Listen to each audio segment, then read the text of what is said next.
Y esta noche nos acompaña Javier Oliva, profesor e investigador de la Facultad de Ciencias Políticas y Sociales de la UNAM. Con él vamos a analizar el clima de violencia que se vive en el país y muy a detalle la lucha de los grupos criminales que cobran la vida de inocentes por apropiarse de zonas y de cómo el actual gobierno actúa para impedir el aumento de la incidencia delictiva. Javier, muy buenas noches.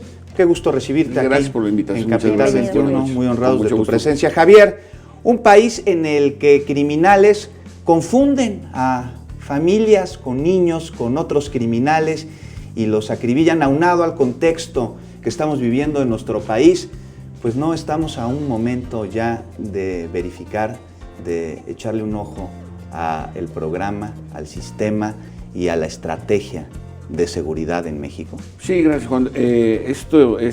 Venimos viviendo un clima en donde los indicadores de los 4 delitos de alto impacto han venido creciendo mes con mes. Es muy probable que este año cierre como el más violento desde que se hacen estos conteos, hace 22 años exactamente. Y si esto lo sumamos a la pendiente que traemos desde mediados del mes pasado con la masacre de los policías estatales en Michoacán, los tiroteos al otro día también en Guanajuato, el enfrentamiento entre elementos del ejército mexicano y delincuentes en Iguala, y después el jueves 17 los dramáticos y graves acontecimientos de Culiacán. Es evidente que estamos en un proceso donde me parece que si el gobierno está dispuesto a ajustar, a evaluar y a corregir su política de seguridad, me parece que demostraría cercanía a la gente. Me parece que es un momento crítico, sí, pero se pueden hacer los ajustes necesarios, porque es evidente que o algo no se está haciendo o varias cosas se están haciendo mal.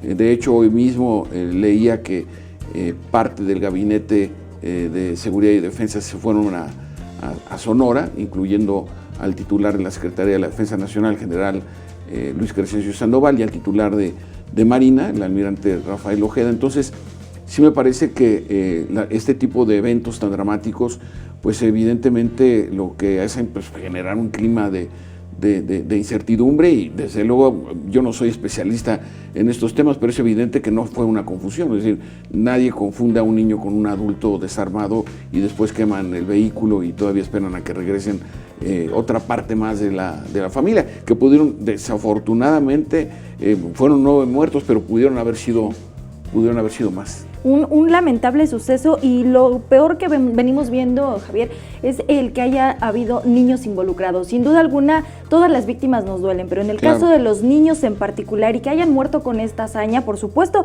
que nos enoja como sociedad, pero también porque el gobierno no se atreve a reconocer que la estrategia no ha funcionado. Es decir, culpar a todas las administraciones anteriores, porque todos los mandatarios lo hacen, siempre le echan la culpa al de atrás, sí. Y no reconocen el problema. Sería muy sano y sería partir de cero para corregir todo lo que ha ocurrido prácticamente en estos últimos meses. Coincido plenamente con tu observación, porque este gobierno se parece a los anteriores en el sentido no solamente de responsabilizar a las administraciones precedentes, sino además en asumir que su programa o su política es inamovible, es inatacable. Yo tengo muchos años analizando estos temas y tienen exactamente la misma conducta. De los sexenios de Peña, de Calderón, de Fox y Zedillo y Salinas de Gortari, no se han movido. Entonces, sí me parece que la evidencia ante la que estamos haciéndonos notar con el aditivo de que aquí se trata de ciudadanos estadounidenses, esto no quiere decir que sean más importantes o no, pero sí es una variable diferente, obviamente.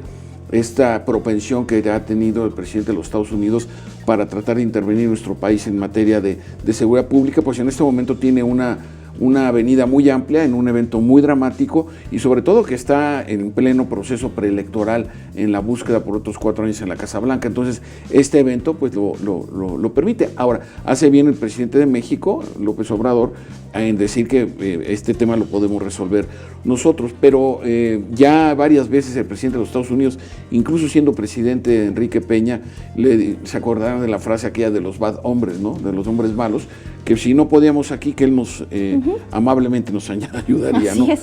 Entonces, lo que vivimos en estas últimas horas en el caso de la familia Levarón, bueno, pues, evidentemente para mí tiene todos los visos de un ataque dirigido y directo. Oye, Javier, y ya que el presidente de los Estados Unidos quiere ayudar, pues ¿no sería buen momento para presionar y que pues detenga el paso de armas de los Estados Unidos a nuestra nación? Lo que pasa, Juan, es que ellos argumentan, especialmente el presidente de los Estados Unidos, no sin razón, de que finalmente son las aduanas mexicanas las que dejan pasar las armas. Ahora, imaginemos que se quieren controlar, porque se ha detectado que básicamente el tráfico de armas se hace por pieza, por decirlo así, ¿no? Entonces, que pasan en los coches.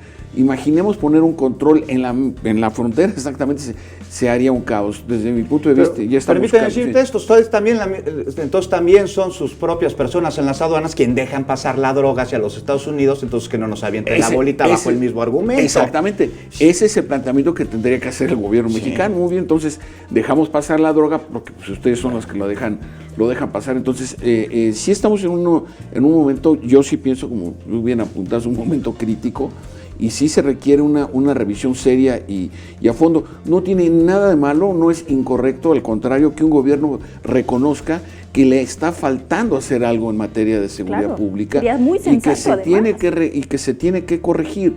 La verdad es que hay muchos funcionarios improvisados en esa área a nivel federal y estamos viendo los resultados. Entonces, sí es muy importante, insisto, cada mes desafortunadamente tenemos que utilizar la expresión nunca había pasado, ¿no? Entonces, ojalá y dejemos de usar esa frase. Y esperamos que no vuelva a pasar, pero lamentablemente de eso no tenemos garantía. Así es. Pues muchísimas gracias Javier Oliva, por acompañarnos esta noche. De verdad, muchas gracias. Gracias a ti, gracias a usted.